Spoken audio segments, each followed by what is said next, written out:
국무총리를 비롯한 국무위원 여러분, 대구 수성갑 출신 더불어민주당 김부겸 의원입니다. 대한민국 헌법 제10조는 이렇게 되어 있습니다. 모든 국민은 인간으로서의 존엄과 가치를 가지며 행복을 추구할 권리를 가진다.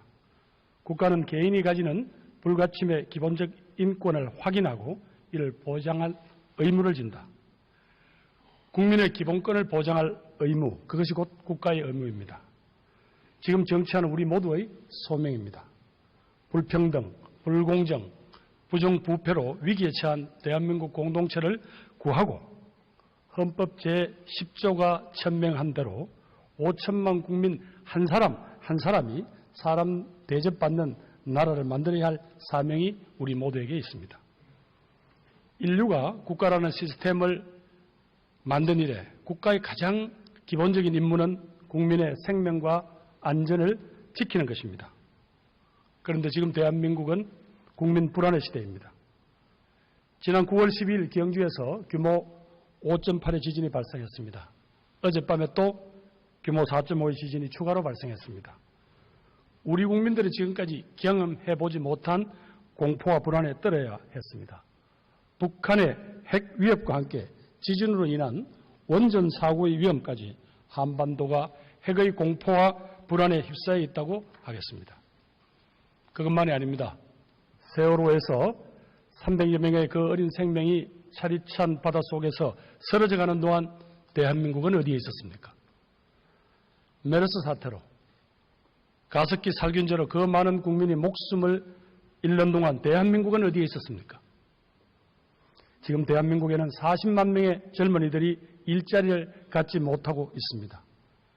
희망으로 가슴이 뛰어야 될 청춘 시절을 불안스럽게 살아가는 이 젊은이들에게 언제까지 기다리면 당신들이 몫이 있다고 약속할 수 있습니까? 지금 대한민국 공동체는 앞날에 대한 희망을 잃고 불안을 병으로 앓고 있습니다. 우리 국회가, 우리 정치권이 무한 책임을 져야 합니다. 국민의 피멍든 가슴을 쓰다듬고 불안한 삶을 안정시켜야 합니다. 우리 공동체가 해결해야 될 가장 심각한 문제는 불평등과 불공정입니다. 자료를 한번 보시겠습니다. 동국대 김낭영 교수가 개인 소득자 3천만 명의 소득과 자산 분포를 분석한 자료입니다. 소득 상위 10%에 해당되는 분들이 대한민국에 발생하는 소득의 48%를 가져가고 있습니다. 반면 소득 하위 50%에 이르는 국민들은 다 합쳐서 5.2%를 가지고 살아가고 있습니다. 자산의 불평등은 더욱더 심각합니다. 자산 상위 10%가 대한민국 전체 자산의 66%를 소유하고 있습니다. 반면 자산 하위 50%에 해당되는 국민들은 대한민국 전체 자산의 불과 2%를 가지고 있을 뿐입니다. 교육기회의 불균등도 심각합니다.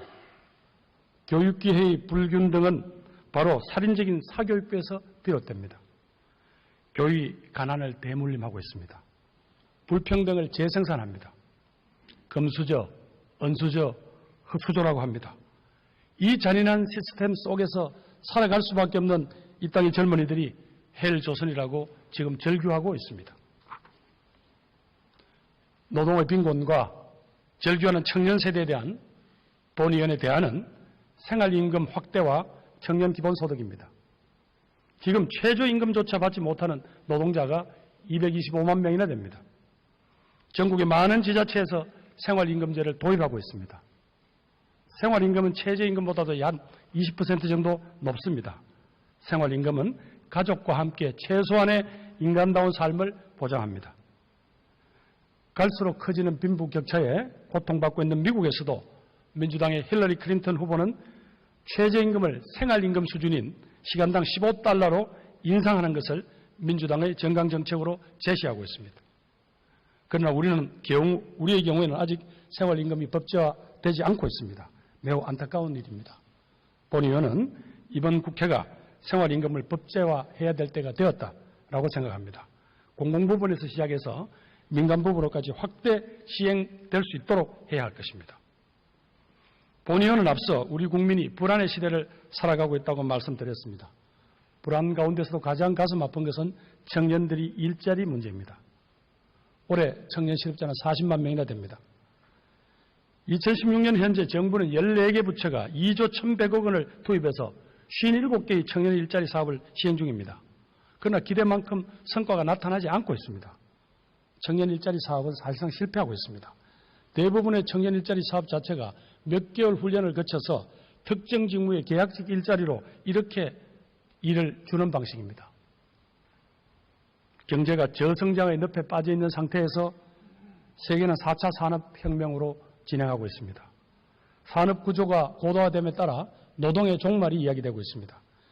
지금까지의 교육 제도와 산업 구조를 전면적으로 재편하지 않고서는 이 청년들에게 양질의 일자리를 대량으로 제공할 방법이 없습니다.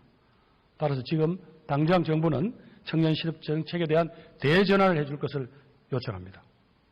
지금 정부가 시행하고 있는 연간 2조 원 이상의 청년 실업 대책을 전부 통폐합해야 합니다. 본의원은 20대 청년 중에서 열악한 조건 중에서 노동하고 있는 비정규직과 실업자를 대상으로 기초연금에 준하는 월 일정액을 지급하는 청년 기본소득을 도입할 것을 주장합니다. 청년은 나라의 미래입니다. 청년의 불안한 삶을 타개하자면 나라의 장래가 불안해지는 것입니다. 그들에게 우리 사회가 그대들을 잊지 않고 있다는 것을 보여야 합니다. 청년 기본소득은 포퓰리즘이 아닙니다. 지금 실효성 없이 시행되고 있는 이 중구난방의 청년 실업 대책을 통합하면 그 돈으로도 이 제도를 충분히 도입할 수 있기 때문입니다. 청년 창업에 대한 지원도 획기적으로 개선해야 합니다. 지금 다수의 부처가 중복하고 있는 사업을 통폐합해야 합니다. 청년 창업 지원에 대한 평가, 사업을 위한 펀딩, 그리고 실패에 대한 평가와 구제에 대해서도 다시 한번 정비를 해야 할 것입니다. 최근 국민의 공분을 자아낸 법조인들이 있습니다. 홍만표 변호사, 최유정 변호사, 진경준 검사장, 우병우 민정수석 등입니다. 이분들 개개인에 대한 비리 혐의에 대해서는 긴 말씀 드리지 않겠습니다. 이들은 하나같이 대한민국의 권력기관인 검찰, 법원의 고위공무원 출신들입니다. 국민들은 대한민국이 부정부패의 공화국이라는 사실에 절망하고 분노하고 있습니다. 도대체 대한민국의 검찰 고위직에는 최소한의 공직윤리, 직업윤리도 있기는 하는 것입니까? 농어민들에게 돌아가는 피해가 크다는 절규에도 불구하고 곧 시행에 들어가는 김영란법의 맞은편에는 이러한 절대 권력의 절대 부패가 지금 있습니다. 검찰은 셀프 개혁을 하겠다고 합니다. 우리 국민 누구도 검찰 스스로 개혁한다는 것을 믿지 않습니다. 국민의 요구는 고위 공직자 비리수사처를 신설하라는 겁니다. 본의원은 거기에 대해서 지방검사장을 주민직선제로 할 것을 제안합니다. 권력에 아부하고 줄 서는 검사가 아니라 불의와 부패에 맞서는 진정한 검사가 검찰을 지휘할 수 있게 그렇게 하자는 것입니다. 그리고 이 제도가 신설될 때까지 검찰에 관련된 모든 사건의 수사는 경찰이 담당하도록 할 것을 제안합니다. 총리께 묻겠습니다. 총리 나와주십시오.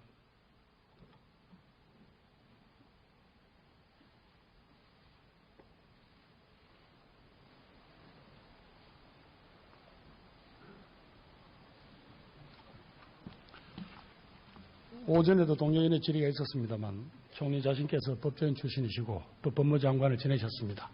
어떻습니까? 고위공직자 비리수사처 설치 문제 또 검사장 직선제에 대한 솔직한 견해를 듣고 싶습니다. 검사장은 국민의 인권을 지키기 위한 고도의 전문가 집단입니다. 선거에 의해서 검사를 뽑아서 범죄 비리에 대응하게 한다라고 하면 여러 가지 그 앞에 선행해야 될 이런 제도 개선이 필요할 것입니다. 전반적인 국정에 대한 재설계가 필요할 것인데 그런 측면에서 신중한 검토가 필요하다고 생각을 합니다. 그리고 고위공직자 비리 수사처 말씀을 하셨는데 지금 의원 잘 아시다시피 그동안에 이제 검찰이 스스로 개혁하는 데 한계가 있지 않느냐 이래서 많은 논의를 거쳐가지고 여야가 특별검사 제도를 제도화하는 이런 법안을 만들어서 지금 특별검사제가 시행이 되고 있습니다. 지금 의원님 말씀하신 그런 문제들을 특별검사 제도를 활용하면 대응할 수 있지 않을까. 기본적으로 검찰이 잘못된 부분이 있으면 검찰을 고쳐야 됩니다. 그러니까 새로운 수사기구를 자꾸 만들게 되면 국정이라고 하는 것이 일관성 있게 또 제대로 진행되기 어려운 제도적인 문제가 생깁니다. 그러니까 만약 검찰이 잘못된 부분이 있다면 또 지금 국민들이 많이 걱정을 하고 있습니다만은 그 부분들을 고쳐서 바른 검찰로 만들고 제대로 일하게 하는 것이 옳지 않느냐, 저는 그렇게 생각을 하고 있습니다. 예, 우선 총리 말씀 중에서 검사장 직선제라는 게 그냥 일반인을 뽑는 게 아니고 자격을 갖춘 사람 중에서 소위 이른바 상명하복식 이런 문화에 숙달되지 않은 그런 검사장을 주민보호자로서 만들겠다는 그런 취지고요. 지금 고위공직자 비리수사처 문제는 벌써 이 제도 논의가 된 게 10여 년이 넘었다는 걸 알고 계시죠? 알고 있습니다. 지금 하나같이 검찰의 답변은 스스로 셀프 개혁하겠다는 겁니다. 국민들이 그 진정성을 의심하고 있다는 거 총리 잘 아실 겁니다. 예, 잠깐 들어가시고 좀 더 다시 질문 드리겠습니다.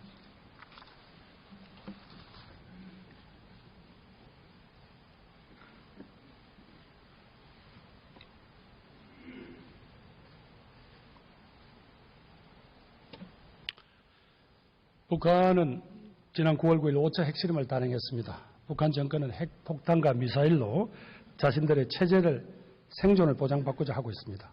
그렇다고 핵개발이 정당화될 수는 없습니다. 핵무기는 북한 체제를 생존을 보장하는 것이 아니라 자칫하면 민족 공멸의 대재앙을 초래할 수 있기 때문입니다. 우리 역시 대응하지 않을 수 없습니다. 북한의 군사적 도발을 즉각 제압할 수 있어야 합니다. 한미 동맹에 기초한 연합 전력과 함께 우리의 독자적인 정보 능력, 작전 능력, 한국형 미사일 방어 시스템을 강화해야 할 것입니다. 북한의 도발에 대한 군사적 대응에 있어서 한미동맹은 우리의 중요한 안보 자산입니다. 안보 문제에 대해서 정부와 여야 지도부가 함께 머리를 맞댈 논의기구를 시급히 만들어야 합니다. 그러나 또한 우리는 냉정하게 생각해야 합니다. 지난 8년간 이명박, 박근혜 정부가 추진한 대북 강경 노선만으로는 북한의 핵개발 의지를 꺾는 데 실패했음이 드러났습니다.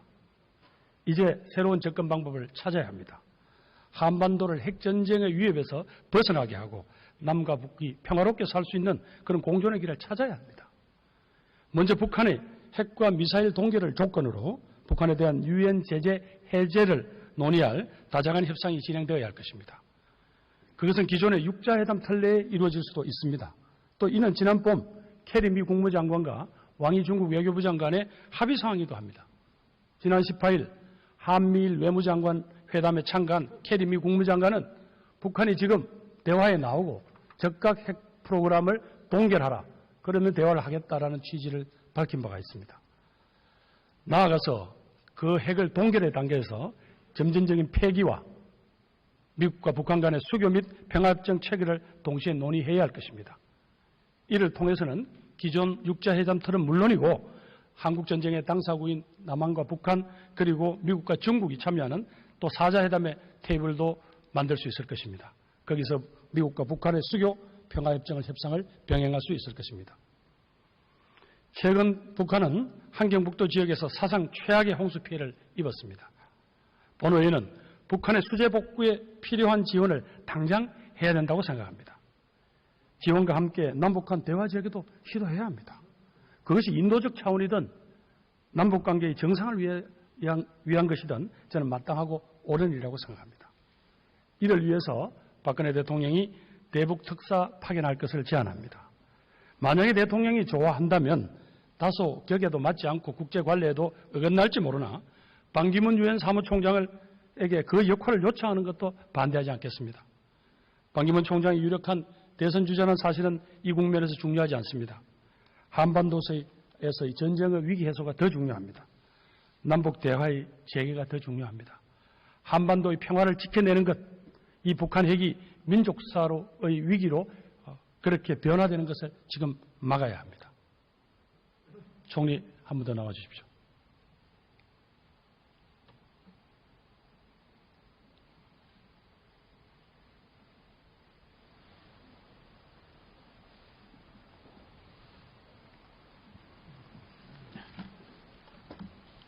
어떻습니까? 지금 본의원이 방금 말씀드린 대로 미국 외무장관이 그런 발언을 하셨다는 건 보고를 받으셨죠?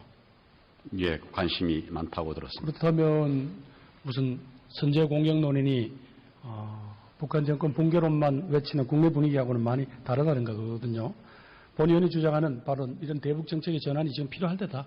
특히 지금 수재 문제는 인도적 지원 충분히 할 수 있는 것이고 이런 데 대한 정부 입장을 밝히시고 그 계획이 있다면 대통령께 건의하실 용의가 있는지, 또 본인 위원이 제기한 대로 반기문 유엔 총장께 이런 조정 역할을 해달라고 요청할 용의가 있는지 입장을 밝히십시오. 예, 의원님께서 여러 좋은 의견을 많이 말씀하신 부분에 대해서 감사하게 생각을 합니다. 다만 그동안 우리 정부가 대북 강경 노선만 고집했다, 이런 취지의 말씀을 하셨는데, 사실은 저희 박근혜 정부의 대북 기조는 한반도 평화 통일이라고 하는 프로세스를 가지고 있습니다. 그동안 북한에 남북 이산가족 상봉 제의도 했고 또 당국간 회의도 제안을 하고 이런 노력들을 계속 해왔습니다. 그러나 그런 우리 대북 대화 노력이 사실은 의원님 잘 아시는 것처럼 북한에 의해서 금강산 사업도 박양자 부분을 이제 어떻게 보면 희생시키고 이래서 그것도 중단된 거 아닙니까? 그다음에 이번에 개성공단 문제도 또 북한이 정말 무모한 그런 핵 도발을 단기간 내에 반복하고 있기 때문에 그 부분에 관해서 일단 우리가 좀 조치를 취한 것이다.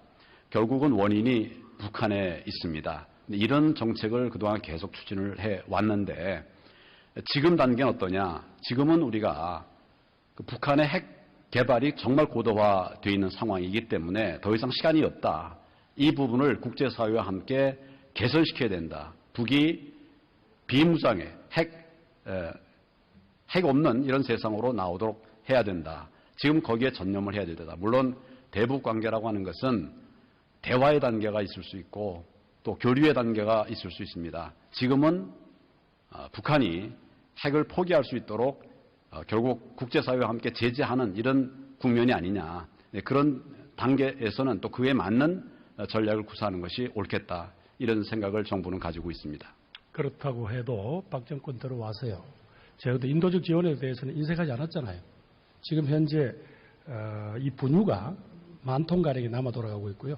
지금 금년에 이 풍년으로 인해서 쌀 수확량이라든가 또 어무도입량까지 하면 쌀도 많이 남습니다. 그래서 이런 문제에 대해서 정부가 인도적 지원에 대해서 인색할 필요는 없다라고 생각하는데 총리 견해는 어떻습니까?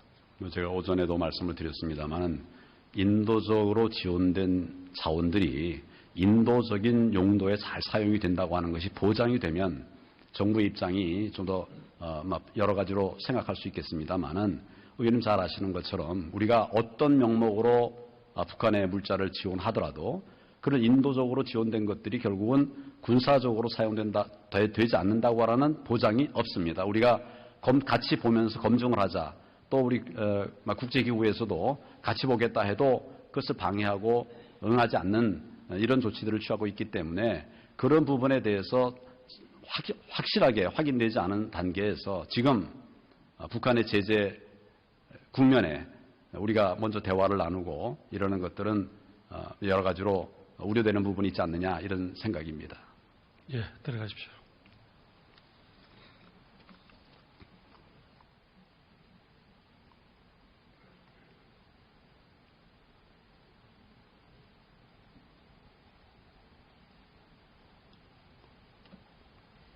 앞서 본의원은 우리 국민은 지금 불안의 시대를 살아가고 있다고 말씀드렸습니다. 본의원은 대한민국 공동체의 미래를 위해서 이제는 패러다임의 대전환이 필요할 때라고 생각합니다. 바로 나라의 근본을 세워야 합니다. 본의원은 대한민국을 리셋할 때라고 주장합니다. 그래서 개헌이 필요하다고 주장합니다. 대한민국 국민은 불안의 시대, 불평등과 불공정의 시대, 부정부패의 공화국에 살고 싶지가 않습니다. 대한민국 국민은 제7공화국을 원하고 있습니다. 그 제7공화국에서 대한민국은 모두 공존하는 그런 대한민국을 만들고 싶어 합니다. 본의원은 이번 정기국회 내에서 개헌특위를 가동해 줄 것을 제안합니다. 개헌특위에서 권력분쟁과 지방분권, 국민기본권 강화, 또 국민의 이 불평등 이런 문제에 대한 대톤을 벌여주시기를 부탁드립니다. 끝으로 박근혜 대통령께 고언을 드립니다. 대통령은 대한민국 국민의 대통령입니다. 여당만이 아니라 야당과도 정치적 사회적 반대자와도 또 소외된 세력과도 대화해야 합니다. 고립에서 제발 벗어나시고 두루 널리 지혜를 모아주십시오. 대통령의 권력은 짧지만 대한민국 공동체의 역사는 깁니다. 5년이면 끝날 임기를 가지고 긴 역사를 이기려 하지 마십시오. 지금부터라도 국민과 소통해 주시고 야당과 소통해 주시고 사회적으로 힘든 서민들과 소통해 주실 것을 거듭 간청드립니다. 끝까지 경청해 주셔서 감사합니다. 가지고 살아가고 있습니다. 자산의 불평등은 더욱더 심각합니다. 자산 상위 10%가 대한민국 전체 자산의 66%를 소유하고 있습니다. 반면 자산 하위 50%에 해당되는 국민들은 대한민국 전체 자산의 불과 2%를 가지고 있을 뿐입니다. 교육기회의 불균등도 심각합니다. 교육기회의 불균등은 바로 살인적인 사교육부에서 비롯됩니다. 교육이 가난을 대물림하고 있습니다. 불평등을 재생산합니다. 금수저, 은수저, 흑수저라고 합니다.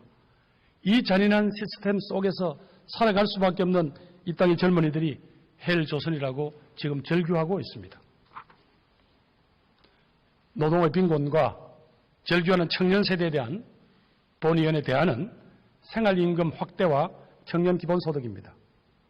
지금 최저임금조차 받지 못하는 노동자가 225만 명이나 됩니다. 전국의 많은 지자체에서 생활임금제를 도입하고 있습니다. 생활임금은 최저임금보다도 약 20% 정도 높습니다. 생활임금은 가족과 함께 최소한의 인간다운 삶을 보장합니다. 갈수록 커지는 빈부격차에 고통받고 있는 미국에서도 민주당의 힐러리 클린턴 후보는 최저임금을 생활임금 수준인 시간당 15달러로 인상하는 것을 민주당 국무총리를 비롯한 국무위원 여러분, 대구 수성갑 출신 더불어민주당 김부겸 의원입니다. 대한민국 헌법 제10조는 이렇게 되어 있습니다. 모든 국민은 인간으로서의 존엄과 가치를 가지며 행복을 추구할 권리를 가진다. 국가는 개인이 가지는 불가침의 기본적 인권을 확인하고 이를 보장할 의무를 진다. 국민의 기본권을 보장할 의무, 그것이 곧 국가의 의무입니다. 지금 정치하는 우리 모두의 소명입니다. 불평등, 불공정, 부정부패로 위기에 처한 대한민국 공동체를 구하고 헌법 제10조가 천명한 대로 5천만 국민 한 사람이 사람 대접받는 나라를 만들어야 할 사명이 우리 모두에게 있습니다. 인류가 국가라는 시스템을 만든 이래 국가의 가장 기본적인 임무는 국민의 생명과 안전을 지키는 것입니다. 그런데 지금 대한민국은 국민 불안의 시대입니다. 지난 9월 12일 경주에서 규모 5.8의 지진이 발생했습니다. 어젯밤에 또 규모 4.5의 지진이 추가로 발생했습니다. 우리 국민들이 지금까지 경험해보지 못한 공포와 불안에 떨어야 했습니다. 북한의 핵 위협과 함께 지진으로 인한 원전 사고의 위험까지 한반도가 정강정책으로 제시하고 있습니다. 그러나 우리의 경우에는 아직 생활임금이 법제화되지 않고 있습니다. 매우 안타까운 일입니다. 본의원은 이번 국회가 생활임금을 법제화해야 될 때가 되었다라고 생각합니다. 공공부문에서 시작해서 민간부문으로까지 확대 시행될 수 있도록 해야 할 것입니다. 본의원은 앞서 우리 국민이 불안의 시대를 살아가고 있다고 말씀드렸습니다. 불안 가운데서도 가장 가슴 아픈 것은 청년들이 일자리 문제입니다. 올해 청년 실업자는 40만 명이나 됩니다. 2016년 현재 정부는 14개 부처가 2조 1,100억 원을 투입해서 57개의 청년 일자리 사업을 시행 중입니다. 그러나 기대만큼 성과가 나타나지 않고 있습니다. 청년 일자리 사업은 사실상 실패하고 있습니다. 대부분의 청년 일자리 사업 자체가 몇 개월 훈련을 거쳐서 특정 직무의 계약직 일자리로 이렇게 일을 주는 방식입니다. 경제가 저성장의 늪에 빠져 있는 상태에서 세계는 4차 산업혁명으로 진행하고 있습니다. 산업 구조가 고도화됨에 따라 노동의 종말이 이야기되고 있습니다. 지금까지의 교육제도와 산업구조를 전면적으로 재편하지 않고서는 이 청년들에게 양질의 일자리를 대량으로 제공할 방법이 없습니다. 따라서 지금 당장 정부는 청년 실업 정책에 대한 대전환을 해줄 것을 요청합니다.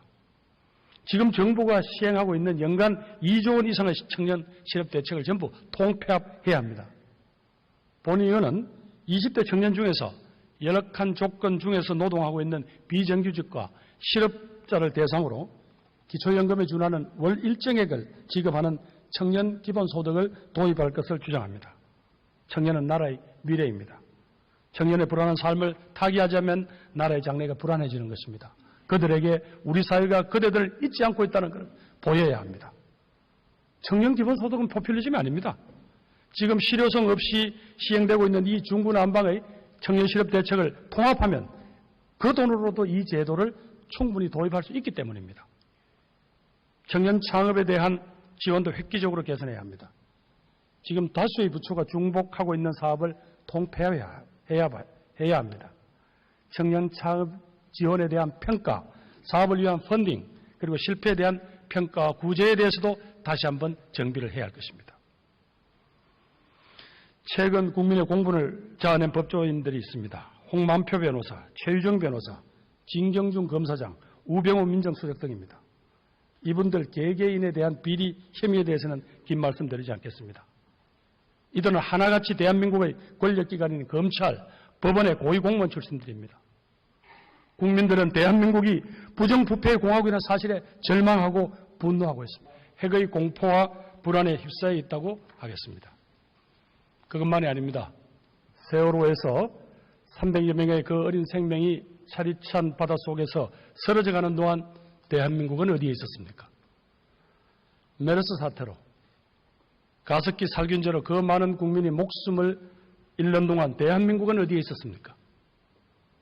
지금 대한민국에는 40만 명의 젊은이들이 일자리를 갖지 못하고 있습니다. 희망으로 가슴이 뛰어야 될 청춘 시절을 불안스럽게 살아가는 이 젊은이들에게 언제까지 기다리면 당신들이 몫이 있다고 약속할 수 있습니까? 지금 대한민국 공동체는 앞날에 대한 희망을 잃고 불안을 병으로 앓고 있습니다. 우리 국회가, 우리 정치권이 무한 책임을 져야 합니다.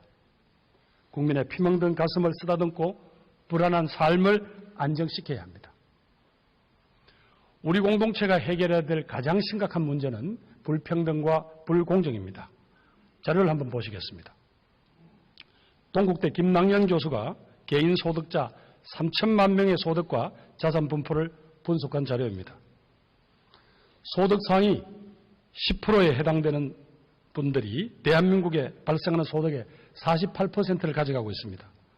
반면 소득 하위 50%에 이르는 국민들은 다 합쳐서 5.2%를